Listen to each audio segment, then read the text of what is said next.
क्या है भूस्खलन, क्यों होता है भूस्खलन, वजह जानकर रह जाएंगे हैरान।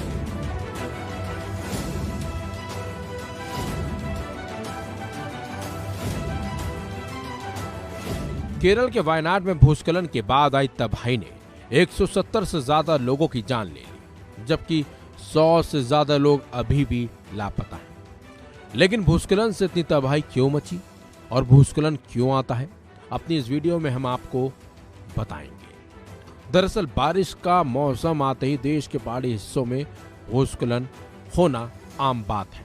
आए दिन सड़कें खिसकने की घटनाएं देखी भी जाती हैं। कभी कभी तो ये घटनाएं जान माल के लिए भी हानिकारक साबित होती हैं। इस साल फिर से पहाड़ी क्षेत्रों के कई हिस्सों में भूस्खलन की कई घटनाएं सामने आई। हिमाचल प्रदेश और उत्तराखंड में लगातार भूस्खलन की खबरें सामने भी आ रही हैं।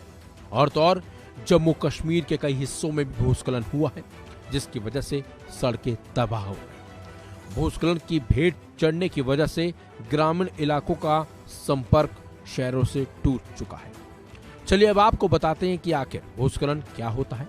तो बता दें, पहाड़ी क्षेत्रों से चट्टानों का गिरना, जमीन का खिसकना, कीचड़ का तेज बहाव या मलबे का विनाशकारी प्रवाह, भूस्खलन नाम इसको दिया गया है। भूस्खलन सिर्फ जमीन का खिसकना नहीं, मलबे के बहाव को आमतौर पर मल्डस्लाइड भी कहा जाता है, लेकिन ये भी एक तरह का भूस्खलन है। भूस्खलन 5 तरह के देखे गए हैं।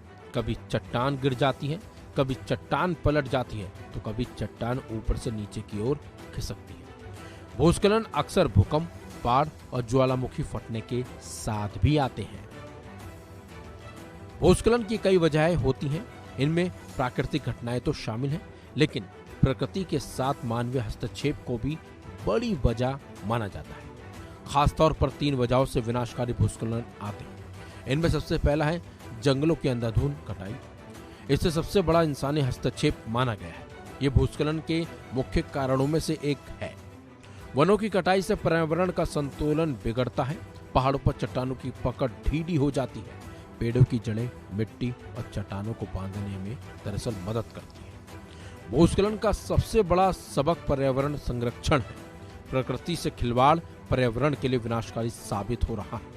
वनों की कटाई, पहाड़ों में हस्तक्षेप, नदियों का संरक्षण, अंधाधुंध औद्योगिकरण आदि क्षेत्रों की ओर विशेष सतर्कता रखने की जरूरत है। विकास जरूरी है, लेकिन प्रकृति के विनाश की बुनियाद पर बिल्कुल भी नहीं।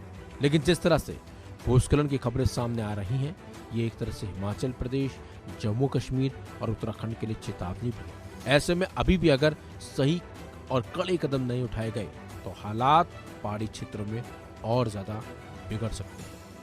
फिलहाल इस खबर में बस इतना ही। आप देखते रहिए वन इंडिया।